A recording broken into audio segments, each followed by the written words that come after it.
In our previous video, we have discussed CPU scheduling criteria and what is non-preemptive preemptive algorithm and FCFS. So in this video, we'll start with our second non-preemptive algorithm, that is SJF, shortest job first. Shortest job first, as usual, what I will do is, I will first assume that given arrival time is 0 for all the processes. So P0, P1, P2 and P1, 2, 3, 4, all the processes have arrived at interval 0. Their burst time is 6, 3, 1 and 5. See, for simplicity I have taken all three together. So at the end, with the same example, it will be clear for you which algorithm is better, which one like comparative study we can do. So I have taken it in the same page and I'll put ink so that it will be clear for you. So start with SJF, taking arrival time 0 for all the processes. So if we take arrival time 0 for all the processes, it is shortest job first. So among all the jobs, shortest job will be taken first. Which one is shortest? Shortest means with respect to the burst time, which one is the lowest one. So obviously it is P3. So P3 will be first taken for execution. We'll write here P3. After that, which one is the next one? P2. So it is P2. Then which one is the next one? P4. So P4. Then it is P1. So what is the P3's burst time? It is 1. P3's burst time is 1. Then P2 will be executed according to the increasing order we should go. So then it is 3. So P2 has taken 3 units of time. So 3 plus 1, it will be 4.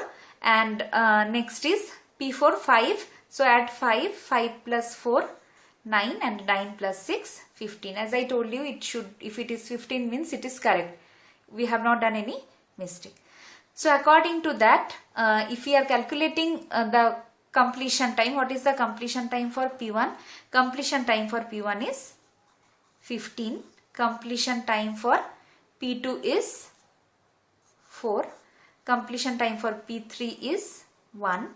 And completion time for P4 is 9. Okay. So what is the turnaround time calculation? It is completion time minus submission time. Submission time is 0 for all. So in that case, what will be the submission time? So turnaround time will be what I told you in the previous one. For turnaround time, it is completion minus submission. So completion time you write in the left side of subtraction. Okay. So when it is arrived to the system, because we have assumed all have arrived at 0. So turnaround time will be 15 minus 0, 4 minus 0, 1 minus 0 and 9 minus 0. What will be the waiting time? See, all have arrived at 0. So it means what? At this instance of time I had P1 also, P2 also, P3 also, P4 also. So their waiting time will start with respect to 0. So how long P1 has waited? You see here, all were present here. So here too, there P1 has waited. So as I told before, for calculation of waiting time, what we should do? We'll first left side we will write the starting time of the process. What is starting time of the process? When P1 got CPU, that is 9. When P2 got 1. When P3 got 0. When P4 got CPU, 4. So when it has got CPU, let's say for P1, when it has got CPU, then this is a CPU execution time for P1. This is not the waiting. So waiting is from the 0 to when it has taken for execution. So obviously all arrival times are 0. So for the case of waiting time, I will just subtract 0 from all. This is a tricks. If you follow, there will be very possibility of less mistake. Okay, please follow that to avoid your mistake. Now in the case of arrival time, when arrival time is included, please don't consider this diagram. This is for SRJF. When it is arrival time is given, what will be the situation? So it is non-preemptive. So CPU, once it is given, it will not be taken out. So at the instance 0, how many processes I have. See, very carefully you observe, even though the burst time of third one, P3 is the smallest one, but still in this case, what will happen? I have taken this one as the reference frame. So what will happen in this case is, you will, at the instance of 0, I have only one process present in the system, and this process's burst time is 6. So P1 will start executing as it is non-preemptive, even though at the instance of time 2 I have one arrival, that is for P2, and at the instance 4 I have another arrival, that is P3. At instance 5 I have another arrival, P5. All of their burst time is lesser than 6. Still P1 will be continued up to 6, like full its burst time. CPU will be attached with P1 because it is a non-preemptive. It is a non-preemptive scheduling. Once the CPU is given, cannot be taken out from the process. So P1 will be executed completely. It will be 0 to 6 unit of time. After that, what will happen? Which one will be taken for execution? See here, at this point of time, at this point of time, all the processes have arrived. P2, P3 and P5. P2, P3 and P4 has arrived. All three have arrived. So now it will be considered as shortest job first. All have arrived. Now it is not your FCFS, like which one has entered first will be given first priority. No, never. When all have entered, we should only concentrate on which one is the shortest one. So at that point of time, at this point, if you consider, I have P2 also, I have P3 also, and I have P4 also. So among these three, which one is the smallest one? P3 is the smallest one. So P3 will be taken for execution until and unless it is completed. P3 requires 1 unit of burst time. So 1 unit will be added with 6. So it will become 7. Now among the left out, which one will be left out? So P3 is done. P2 and P4 is left out. Among P2 and P4, which one is the smallest one? P2 and P4. P2 is the smallest one. What is the burst time? Just burst time should be added. So 3 means it will be 10. 3 means 7 plus 3, 10.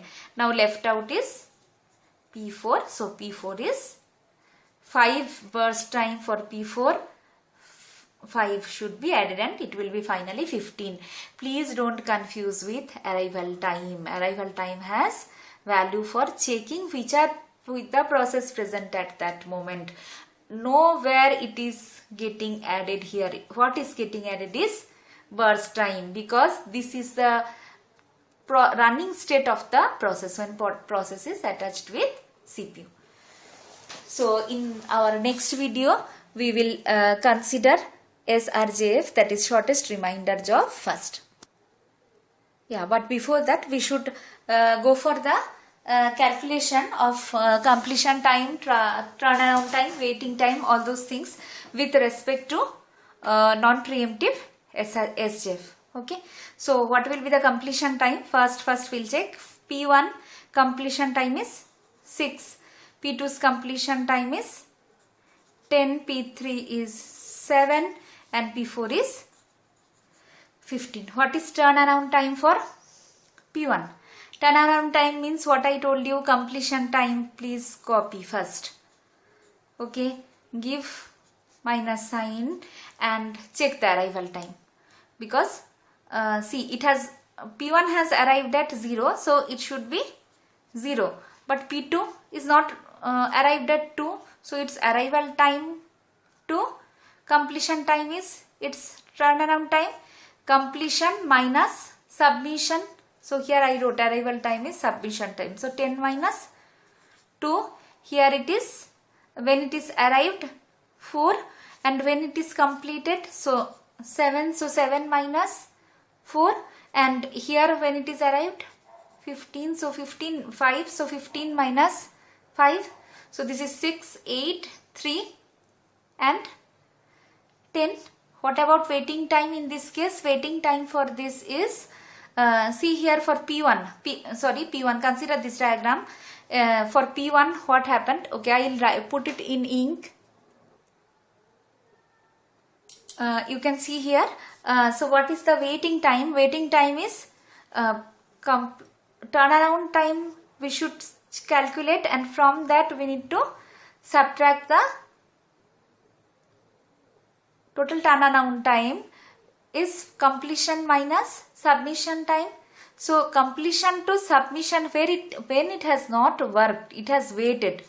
That is the waiting time. So waiting time for P1 is, consider this one. This we are considering with arrival time. This is with arrival time, and this is without arrival time, what we have already done. So in with arrival time, see here, for this is the diagram. So for P1, what is the waiting time? It has not waited at all, 0. So 0 minus 0, it has entered at 0 and it has taken for execution at 0. But for P2 when it has entered at 2, when it has taken for execution at 7. So what I told, for the calculation of waiting time, you must write the starting time of the process. What is the starting time of P2? It is 7. What is the starting time of P3? It is 6. What is the starting time of P4? 2:10. See, you please follow this. You will never get wrong answer. You will never get confused.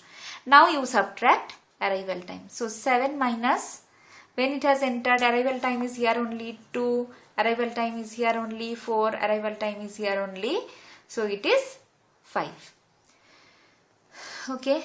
So for P1, if we want to explain, P1 has taken for execution at 7th instance of time, and 7th instance of time it has taken for execution when it has entered at 2. So it will be 7 minus 2, just cross verify. P3 when it has taken for execution 6. See, this is the execution time of P3, and the waiting time for P3 is from here to when it has entered, just back calculation. So when it has entered, P3 4, so 6 minus 4. P4 when it has taken for execution 10, when it has entered at 5, so 10 minus 5 is 5. In our present video we will be discussing shortest remainder job first, and in our previous video we have already done non-preemptive scheduling FCFS and SJF, where I have provided you the details of that with arrival time 0 and without considering arrival time, and with considering arrival time. So you can note down, and we have taken same example to show you how it differs, like how one algorithm differs from others. So let us come to shortest remainder job first algorithm. What is shortest remainder job first algorithm is, if I don't consider, you may tell that you don't consider arrival time first, how you did, but it is not possible here. Shortest remainder job first means arrival time is mandatory, otherwise that remainder terms is useless. Shortest remainder, if you remove remainder, it will be shortest job first, and in that case if arrival time is not there, it will become shortest job first. Okay, but where is the main difference between that? Here mode is preemptive mode. P for preemptive. Previously the mode was non-preemptive. So at the last we will check the NAT chart and we will conclude how it differs. Let us start. So shortest remainder job first means at that time instance, every time instance you need to consider whose burst time is less. Every time instance you have to consider, but whether every time instance will consider? No, every time instance will not consider, even though it is required. We will consider whenever the arrival happens, like at the instance of 0, who is the smallest, at the instance of 2, one more arrival is happening. So at that time, whether this one is smallest or this one is smallest. But when we are considering 4th instance of time, there are 3 processes, so who is having lowest burst time, and for 4 also who is having lowest burst time. But what is remainder? To know that very clearly, let us start. So at the instance of 0, we had only one job present, that is P1. What was the work unit of P1? P1's work unit is 6. So P1 obviously will be taken for execution because next arrival is happening at, if starting time is 9, so 9 to 9, 4, 9, 5 and all next your next arrivals are happening. So at the instance of 0, we have only one job P1. So we don't have any way to know like whoever is the other's job coming to the queue. Presently P1 is there, will be taken for execution. At the instance of time P2, at the instance of time 2, what is happening? One more process is entering to the system, that is P2. What is the work unit of P2? Burst time of P2, that is 3. And at this moment, after getting executed 2 units of time, what is the condition for P1? See, P1 will be left with 4 units. Here we have taken work unit equals to time unit. So in 2 time unit, 2 work unit of job will be executed. So when P1 will be executing for 2 units of time, 2 work unit among the burst time will be executed. Among the total work unit will be executed. So what will be the left out portion for P1 is 4. So P1 will be left out with 4 unit, whereas P2 is entering with 3 unit. So what is the remainder for P1? That is 4.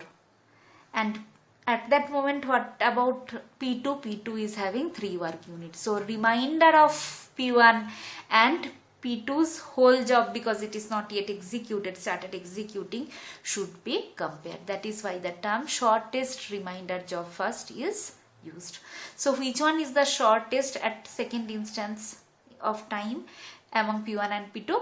P2 is the shortest. So P2 will start executing. What is the work unit of P2? 3. But at the instance of time, so P2, if it is continuously executing, so it will be executed at instance of time 5. But see here, one more arrival is happening. One more arrival is happening, that is for P3. When it is happening? Here it is happening at the instance of time 4. It is happening at the instance of time 4. What is happening? P3 is also entering with work unit how much? Burst time how much? 1.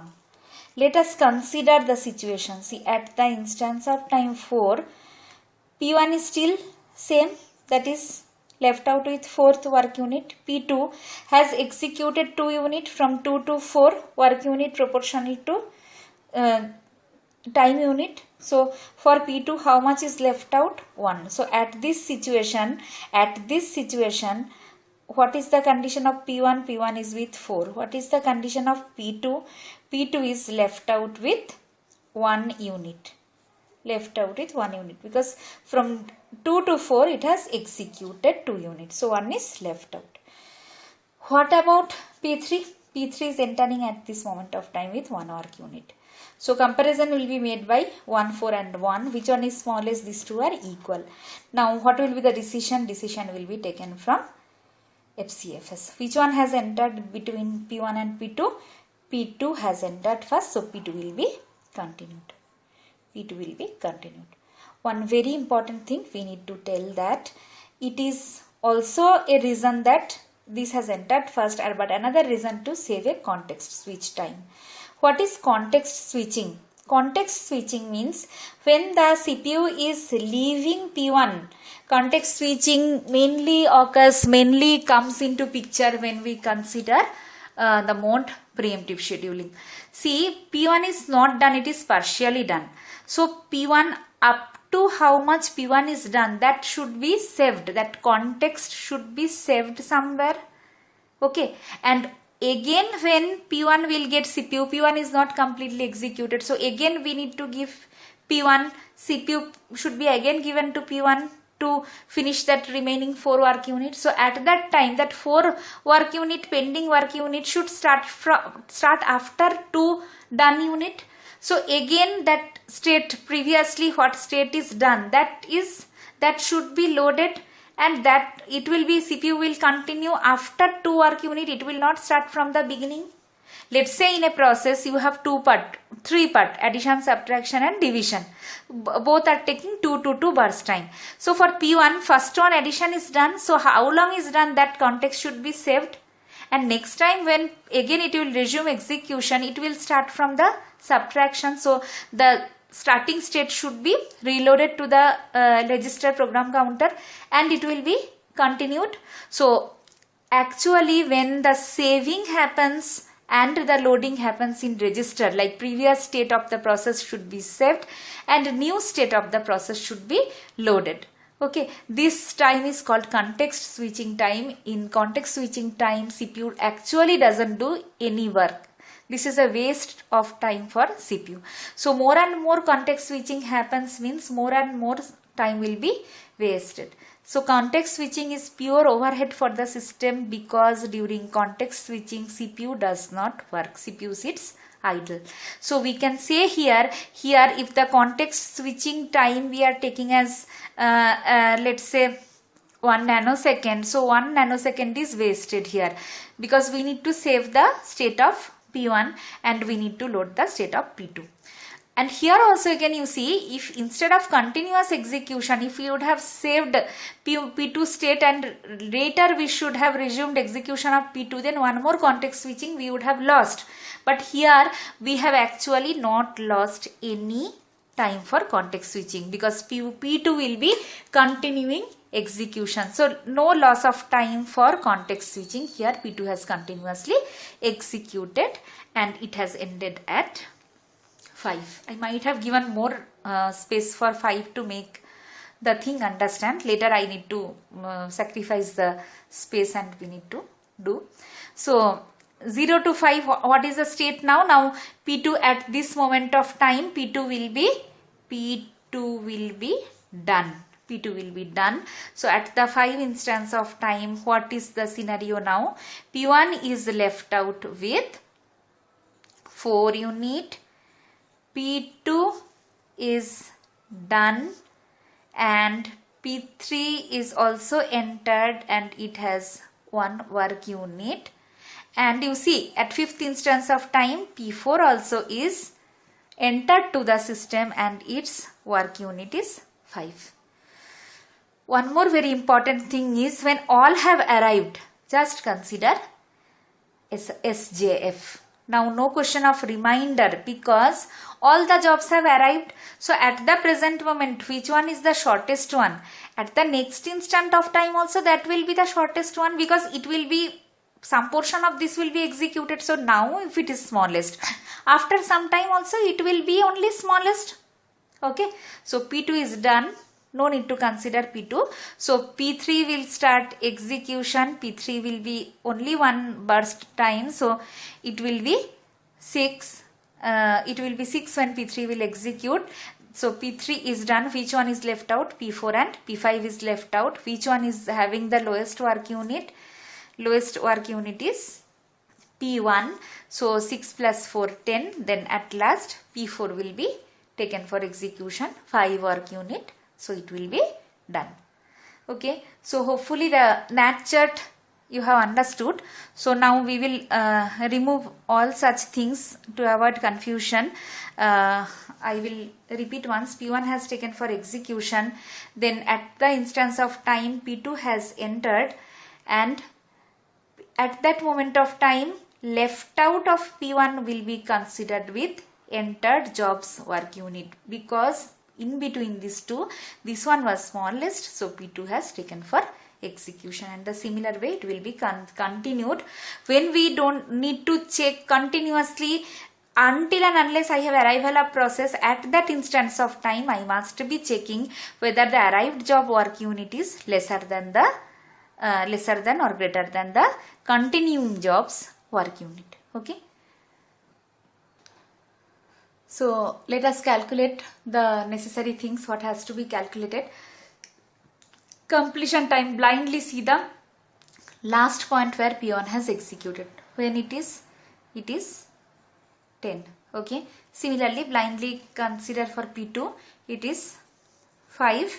Then P3 it is 6. And P4 completion time is 15. What I told about turnaround time is ending time you should just copy. So because it is completion minus submission. So completion is required, which blindly we can get from there.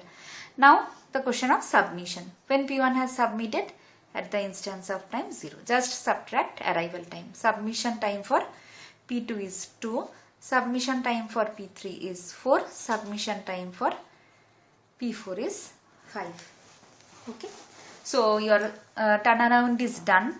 Waiting time, please observe carefully, because for P2, see for P, what I told for waiting time is just write the initial time when the CPU was given to the process. I am not writing for P1 now. Okay. P2, when the CPU was given for P2, it is 2. When the CPU is given for P3, it is 5. Same calculation.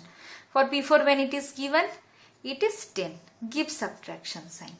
What is the arrival time? CPU is given at P2, but when process has entered at 2, subtract 2, P3. When P3 has started execution, 5. When it has entered to the system, 4. Similarly, this also 10 we have taken from here. And what is the arrival time? This. But for P1, it does not match for P1, and in your competitive exam they will give such kind of problem where the process is executed in 2 or 3 parts, like there are some context switching happening here.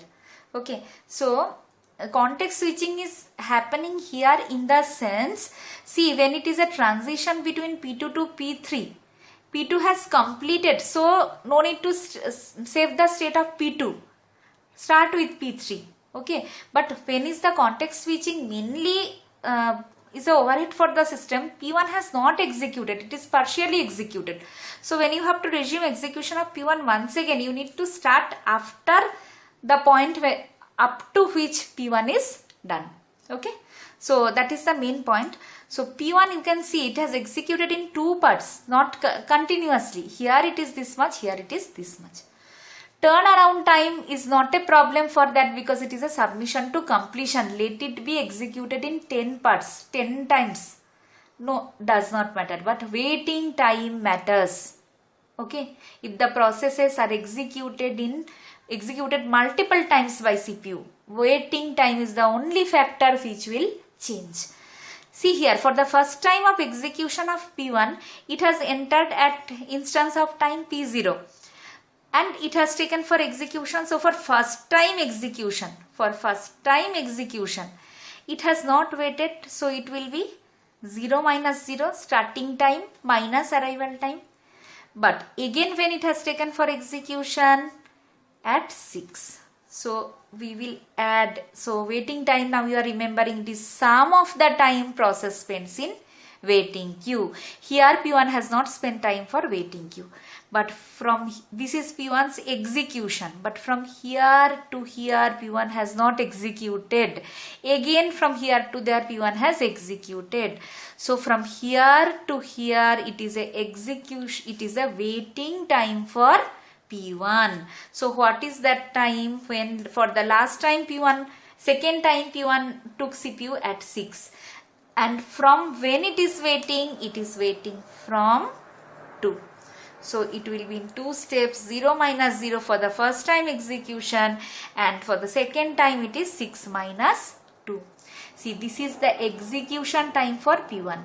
From here to here is the waiting time for P1, and here it is again execution. So for the case of execution, when we are taking the execution started at 6, execution has process is not waiting from 0 even though the arrival time is 0, because 0 to 2 it was in the execution state. So its actual waiting started from 2. So 2 to 6. Now in your exam, in your main exam and competitive exam, what question will be asked is, sometimes they will ask you to calculate what is the total turnaround time in case of SRJF, or maybe in case of FCFS, or maybe in case of SRJF. So what is total turnaround time? What is total waiting time? These all questions will be asked. Sometimes they will ask what is the average turnaround time. So average means you should take this value. So it is 10 plus 3 plus 1, plus 2 plus 10. Total sum you should make, and how many processes are there? 4 processes. So divided by 4. Please remember, if you don't calculate average waiting time or average turnaround time, and if it is asked, at least 2 to 3 marks will be reduced. Please see the questions and answer. If it is total turnaround time and total waiting time is asked, you should only make the total of it. But if it is asked what is average, then check the number of processes, take the total and don't leave it like 10 minus 0, 5 minus 2. Why I left it like that? So that you should have a practice of doing it like that. You will never do mistake. If you put just 10, next step, if you just put 3, there may be a mistake. But exam, what you will do, after doing that, you just give equals to and you can write it 3, or you can rub the last part, left side part, and you can do the right side part. Okay, so in our next video we will, a very important topic of CPU scheduling, that is priority scheduling, will be considering, and priority can be preemptive, non-preemptive. So both way, with arrival time, without arrival time, we'll discuss. It's very important. Please follow the next video. Thank you.